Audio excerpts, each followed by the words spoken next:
ಭಾರತ ರಷ್ಯಾದಿಂದ crude oil ಅನ್ನ purchase ಮಾಡತ್ತಿತ್ತು ಅನ್ನೋ ಕಾರಣದಿಂದ US ಮತ್ತು ಇಂಡಿಯಾದ ಟ್ರೇಡ್ ಡೀಲ್ ಆಗವತ್ತ. ಅದ ಕಾರಣ ನಿಮ್ಮೆಲ್ಲರಿಗೂ ಗುರ್ತನೇ ಇರ್ಬೋದ, ಡೊನಾಲ್ಡ್ ಟ್ರಂಪ್ ಅವರ ಇಂಡಿಯಾ ಮ್ಯಾಗ 50% ಟೆರಿಫನ್ನು ಹಚ್ಚಾರ. ಬಟ್ ನಿನ್ನೆ ಡೊನಾಲ್ಡ್ ಟ್ರಂಪ್ ಅವರು ಒಂದು ಹೇಳಿಕೆಯನ್ನು ಹೇರ. ಆ ಹೇಳಿಕೆ ಏನಿತ್ತಂತಂದ್ರೆ, PM ನರೇಂದ್ರ ಮೋದಿ ನನಗೇನು ಅಂದಾರಂತಂದ್ರೆ, ಇನ್ನು ಮ್ಯಾಗ ನಾವು ರಷ್ಯಾದಿಂದ ಆಯಿಲನ್ನು ಪರ್ಚೇಸ್ ಮಾಡೋದಕ್ಕೆ ಕಡಿಮೆ ಮಾಡ್ತೀವಿ ಮತ್ತು ಪರ್ಚೇಸ್ ಮಾಡೋದನ್ನು ನಿಲ್ಲಿಸ್ತೇವೆ ಅಂತ ಹೇಳಿಕೆಯನ್ನು ಕೊಟ್ಟಾರಂತ. ದೊಡ್ಡ ಹೇಳಿಕೆಯನ್ನು ವೀಕ್ಷಕರೇ ಡೊನಾಲ್ಡ್ ಟ್ರಂಪ್ ಅವರು ಹೇರ. ನೋಡ್ಬೋದು ಎಕ್ಸಾಕ್ಟ್ ಸೆಂಟೆನ್ಸ್ ಏನಿತ್ತಂತಂದ್ರೆ, PM ಮೋದಿ ಅವ್ರಿಗೆ ಭರವಸೆಯನ್ನು ನೀಡಿದಾರಂತ, ರಷ್ಯಾದಿಂದ ಇನ್ಮ್ಯಾಗಿನ ನಾವು ಆಯಿಲನ್ನು ಪರ್ಚೇಸ್ ಮಾಡೋದಕ್ಕೆ ಕಡಿಮೆ ಮಾಡ್ತೇವೆ ಮತ್ತು ಟೈಮ್ ಬರೋಣ ನಿಲ್ಲಿಸ್ತೇವೆ, ಅವರಿಂದ ಆಯಿಲನ್ನು ಪರ್ಚೇಸ್ ಮಾಡೋದ ಬಂದ್ ಮಾಡ್ತೀವಿ ಅಂತಲೂ ವೀಕ್ಷಕರೇ PM ನರೇಂದ್ರ ಮೋದಿ ಅವರ ಡೊನಾಲ್ಡ್ ಟ್ರಂಪ್ ಅವ್ರಿಗೆ ಹೇಳ್ಯಾರಂತ. ಡೊನಾಲ್ಡ್ ಟ್ರಂಪ್ ಅವರ ಮೀಡಿಯಾ ಮುಂದೆ ಹೇಳಿಬಿಟ್ರೆ ನಿನ್ನೆ. ನಮ್ಮ ದೇಶದ ಅಫಿಷಿಯಲ್ಸ್ ಕಡೆಯಿಂದಾಗಲಿ ನಮ್ಮ ದೇಶದ ಪ್ರಧಾನ ಮಂತ್ರಿ ಅವ್ರ ಕಡೆಯಿಂದ ಯಾವುದೋ ಅಫಿಷಿಯಲ್ಸ್ ಹೇಳಿಕೆ ಬಂದಿಲ್ಲ, ಹಂಗೆ ಅಂದೇವಂತ. ಬಟ್ ವೀಕ್ಷಕರೇ ಡೊನಾಲ್ಡ್ ಟ್ರಂಪ್ ಅವರು US ಪ್ರೆಸಿಡೆಂಟ್ ಅವ್ರು ಈ ಥರ ಮೀಡಿಯಾ ಮುಂದೆ ಹೇಳ್ಯಾರ. ಮತ್ತು ಕೆಲವೊಂದು ರಿಪೋರ್ಟ್ದಿಂದನೂ ನ್ಯೂಸ್ಗಳು ಬರತ್ತವ, ಇಂಡಿಯಾ ಈ ಥರ ವಿಚಾರ ಮಾಡತೈತಂತ. ಅದ ಕಾರಣ ನೋಡ್ಬೋದು ಕ್ರೂಡ್ ಆಯಿಲ್ ಪ್ರೈಸ್ ಒಮ್ಮೆ 1% ಏರಿತ್ರಿ ಈ ಒಂದು ನ್ಯೂಸ್ದಿಂದ. ಯಾಕಂತಂದ್ರೆ ಇಂಡಿಯಾ ಭಾಳ ಆಯಿಲನ್ನು ಬೇರೆ ದೇಶಗಳಿಂದ ಇಂಪೋರ್ಟ್ ಮಾಡ್ಕೋತೀವಿ ಮತ್ತು 1/3% ಏನು ಆಯಿಲ್ ಐತಿ ಅದು ರಷ್ಯಾದಿಂದ ಇಂಪೋರ್ಟ್ ಮಾಡ್ಕೋತೀವಿ. ಈಗೇನ್ರಿ ಭಾರತ ರಷ್ಯಾದಿಂದ ಆಯಿಲನ್ನು ಪರ್ಚೇಸ್ ಮಾಡೋದು ನಿಲ್ಸಿತ್ತಂತಂದ್ರೆ, ಇಂಡಿಯಾ ಈಗ ರಷ್ಯಾದಿಂದ ತೊಗೊಲಿಲ್ಲ ಅಂದ್ರೆ ಬೇರೆ ದೇಶಗಳಿಂದ ತೊಗೊಳಕನ ಬೇಕಲ್ಲ ರೀ. ಅಲ್ಲಿ ವೀಕ್ಷಕರೇ ಹೆವಿ ಡಿಮಾಂಡ್ ಕ್ರಿಯೇಟ್ ಆಗ್ತೈತಿ, ಸಪ್ಲೈ ಕಡಿಮೆ ಆಗ್ತೈತಿ. ಅದ ಕಾರಣ ಒಮ್ಮೆ ಕ್ರೂಡ್ ಆಯಿಲ್ ಗ್ಲೋಬಲ್ ಮಾರ್ಕೆಟ್ನಾಗ 1%ಗಿಂತ ಹೆಚ್ಚು ಏರಿತ. ನೋಡ್ರಿ ಇತರದ ಪರಿಣಾಮ ನಮ್ಮ ಸ್ಟಾಕ್ ಮಾರ್ಕೆಟಿಗೆ ಯಾವ ಥರ ಬೀಳ್ಬೋದ.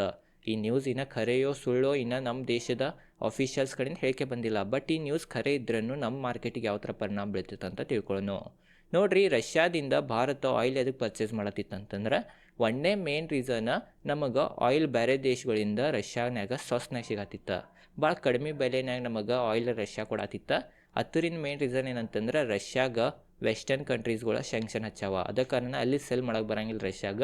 ಅದ ಕಾರಣ ಇಂಡಿಯಾಗ ಭಾಳ ಕಡಿಮೆ ಬೆಲೆನಾಗ ಕ್ರೂಡ್ ಆಯಿಲ್ ಕೊಡತ್ತಿತ್ತ. ಆ ಒಂದು ಲಾಭ ಆಗತ್ತಿತ್ತು ಅನ್ನೋ ಕಾರಣದಿಂದ ಇಂಡಿಯಾ ರಷ್ಯಾದಿಂದ ಕ್ರೂಡ್ ಆಯಿಲನ್ನು ಪರ್ಚೇಸ್ ಮಾಡತ್ತಿತ್ತ.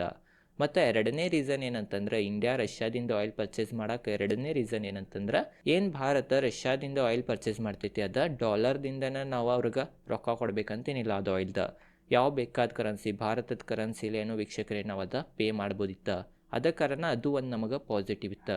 ಯು ಆ್ಯಡ್ ಪಾಸಿಟಿವ್ ಇರೋ ಕಾರಣ ನಾವು ರಷ್ಯಾದಿಂದ ಭಾಳ ಆಯಿಲನ್ನು ಪರ್ಚೇಸ್ ಮಾಡ್ತಿದ್ದು.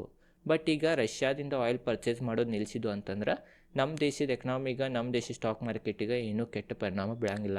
ಯಾಕಂತಂದ್ರೆ ರಷ್ಯಾ ನಮಗೆ ಮೊದಲು ಎಷ್ಟು ಡಿಸ್ಕೌಂಟ್ ಕೊಡತ್ತಿಲ್ಲ ರೀ, ಅಷ್ಟೇ ಡಿಸ್ಕೌಂಟ್ ಈಗ ಕೊಡವಾತಂತ ಎಕ್ಸ್ಪರ್ಟ್ಗಳು ಅನ್ನತ್ತಾರ. ಅದ ಕಾರಣ ವೀಕ್ಷಕರೇ ಈಗೇನು ಆಯಿಲ್ ಪರ್ಚೇಸ್ ಮಾಡೋದು ನಾವು ಕಡಿಮೆ ಮಾಡ್ರೂ ನಮಗೇನು ಈ ಗ್ಲೋಬಲ್ ಮಾರ್ಕೆಟ್ನಾಗ ಪ್ರೈಸ್ ಐತಿ ಅಲ್ಲೇ ಸಮೀಪನ ರಷ್ಯಾ ನಮಗೆ ಆಯಿಲ್ ಕೊಡತ್ತೈತಿ. ಅದ ಕಾರಣ ಅದರಿಂದ ಹೆಚ್ಚೇನು ಪೆಟ್ಟು ಬೀಳಂಗಿಲ್ಲ. ಮತ್ತು ಗ್ಲೋಬಲ್ ಮಾರ್ಕೆಟ್ನಾಗೂ ಕ್ರೂಡ್ ಆಯಿಲ್ ಪ್ರೈಸ್ ಮೊದಲು ಎಷ್ಟು ಟ್ರೇಡ್ ಆಗತ್ತಿತ್ತು ಅಷ್ಟೀಗ ಟ್ರೇಡ್ ಆಗತ್ತೆ, ಕಡಿಮೆನಾಗ ಟ್ರೇಡ್ ಆಗತ್ತೈತಿ. ಅದ ಕಾರಣ ನಮಗೆ ಅಲ್ಲಿಯೂ ಸ್ವಸ್ನಾಗ ಆಯಿಲ್ ಸಿಗ್ಬೋದು ಅನ್ನೋ ಕಾರಣದಿಂದನೂ ವೀಕ್ಷಕರ ಎಕ್ಸ್ಪರ್ಟ್ಗಳು ಅನ್ನತ್ತಾರ. ಈ ನ್ಯೂಸ್ ಖರೆ ಇದ್ರೂ ಭಾರತ ರಷ್ಯಾದಿಂದ ಆಯಿಲ್ ಪರ್ಚೇಸ್ ಮಾಡಲಿಲ್ಲ ಅಂದ್ರೂ ಭಾರತನಾಗೇನ ಪೆಟ್ರೋಲ್, ಡೀಸೆಲ್ ಈ ಥರದ ವಸ್ತುಗಳೇನೆ ಪ್ರೈಸ್ ಹೆಚ್ಚಾಗಂಗಿಲ್ಲ. ಅದ ಕಾರಣ ಟೆನ್ಷನ್ ತೊಗೊಳ್ಳೋ ಅವಶ್ಯಕತೆ ಇಲ್ಲ ಅಂತ ಎಕ್ಸ್ಪರ್ಟ್ಗಳು ಅನ್ನತ್ತಾರ. ಅದ ಕಾರಣ ವೀಕ್ಷಕರೇ ಈ ನ್ಯೂಸ್ ಖರೆ ಇದ್ರೂ ಪಾಸಿಟಿವ್ನ ಅಂತ ನಾವು ಅನ್ಬೋದು. ಯಾಕಂದ್ರೆ ರಷ್ಯಾ ಎಷ್ಟು ಡಿಸ್ಕೌಂಟ್ ಕೊಡತ್ತಿತ್ತು ಮೊದಲು ಅಷ್ಟಿಗೆ ಕೊಡವಾತಂತ. ಅದ ಕಾರಣ ಅದ ಪ್ರೈಸ್ನಾಗ ನಮಗೆ ಈಗ ಗ್ಲೋಬಲ್ ಮಾರ್ಕೆಟ್ನಾಗೂ ಕ್ರೂಡ್ ಆಯಿಲ್ ಸಿಗ್ಬೋದು ಅಂತ ಅನ್ನತ್ತಾರ.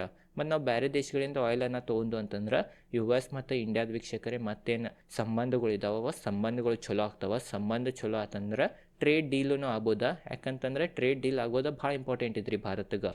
ಭಾರತ ವೀಕ್ಷಕರೇ USಗೆ ಭಾಳ ಎಕ್ಸ್ಪೋರ್ಟ್ ಮಾಡ್ತೈತೆ, 50%ಗಿಂತ ಹೆಚ್ಚು ಎಕ್ಸ್ಪೋರ್ಟ್ USಗೆ ಮಾಡ್ತೈತೆ. ಅದ ಕಾರಣ ಟ್ರೇಡ್ ಡೀಲ್ ಏನರ ಒಂದು ಚಲೋ ಆತಂತಂದ್ರೆ ಭಾರತದ ಎಕನಾಮಿಗೆ, ಭಾರತದ ವೀಕ್ಷಕರೇ ಏನು ಸ್ಟಾಕ್ ಮಾರ್ಕೆಟ್ಗೆ ಐತೆ ಅದು ಪಾಸಿಟಿವ್ ಆಗ್ತೈತಿ. ನೋಡ್ಬೋದು ಅದ ಕಾರಣ ಇವತ್ತು ಮಾರ್ಕೆಟ್ ಅನ್ನೋ ವೀಕ್ಷಕರೇ ಗ್ರೀನ್ದಾಗನ ಐತಿ. ಇದ್ರ ಬಗ್ಗೆ ನಿಮಗೇನು ಅನಿಸ್ತೈತೆ ಅಂತ ಕಮೆಂಟ್ ಸೆಷನ್ ಹೇಳ್ರಿ. ಈ ವಿಡಿಯೋ ಚಲೋ ಅನ್ಸಿಡು ಲೈಕ್ ಮಾಡಿರಿ. ಈ ವಿಡಿಯೋನಾಗ ನಿಮಗೆಲ್ಲ ಡೀಟೇಲ್ದಾಗ ಗೊತ್ತಾಗಿರ್ಬೋದು. ಈ ವಿಡಿಯೋ ಚಲೋ ಅನ್ಸಿಡು ಲೈಕ್ ಮಾಡಿರಿ. ಈ ಚಾನಲ್ ಮೇಲೆ ಸ್ಟಾಕ್ ಮಾರ್ಕೆಟ್ ರಿಲೇಟೆಡ್ ಕನ್ನಡದ ವಿಡಿಯೋ ಮಾಡ್ತಿರ್ತೇನೆ. ಧನ್ಯವಾದಗಳು.